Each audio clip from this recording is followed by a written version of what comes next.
The word happiness is thrown around a lot. It's the goal of many people, but what does it mean?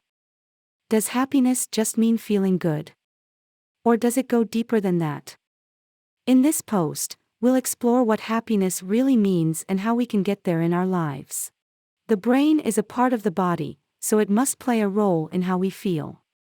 After all, if you wanted to know why your friend was sad or angry about something that happened yesterday, you would look for evidence in their behavior and emotions.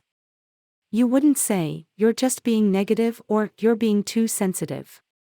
So what does this mean for happiness? Well, first off, it means that we shouldn't assume our happiness depends solely on external factors like money or fame. Rather, it's linked entirely to our brain's chemical response to events around us. The answer is a resounding, it depends. Emotions are complex, and their formation can be influenced by many factors. Our emotions can also be learned, but they can also be unlearned. In other words, our feelings are not always a reflection of reality. Sometimes we feel certain ways because we have been conditioned to do so, as with Pavlov's dogs. But more importantly than understanding how our brains work, we need to realize that our feelings aren't necessarily under our control either. If someone has been abused or bullied in the past and now feels anxious about going on dates with new people, this doesn't mean they should just avoid those activities altogether without considering whether there might be some way around it. The chemical makeup of our brains is similar to that of other animals, but there are some differences. For example, humans have a much greater capacity for serotonin than other species do. This neurotransmitter is involved in feelings of well-being and happiness because it activates the reward system in our brain that's responsible for providing us with pleasure when we do something good like eat well or sleep well, and thus stay healthy. Dopamine also plays an important role in creating positive emotions like pleasure or optimism. It makes people feel motivated to try new things and seek out new experiences. We may think we know what happiness is, but there are many different types of it. For example, some people might consider being able to buy nice clothes or eat out at fancy restaurants as signs of happiness. But others might see these things as luxuries rather than necessities, and they might not want to spend their money on them because they already have enough material possessions in life that make them happy, or perhaps because they feel guilty about spending money on something frivolous. Happiness is also subjective. What makes someone else happy may not make you feel the same way at all times. If you're feeling down in the dumps one day and then get offered $1 million from your boss for doing nothing more than smiling at him, her during lunch break, well, you'd probably be happier.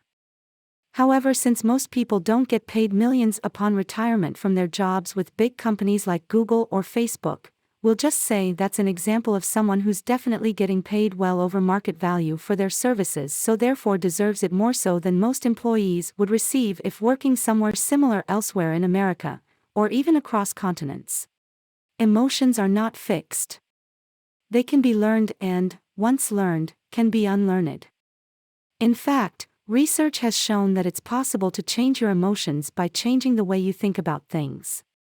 For example, people who have positive emotions tend to feel good about themselves and their lives, therefore they tend to focus on these things when they're thinking about themselves or something else in their lives, like work.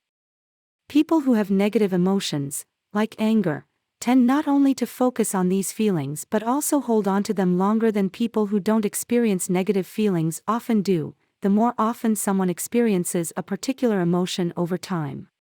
We have some control over our emotional experience of life. We can cultivate positive thoughts.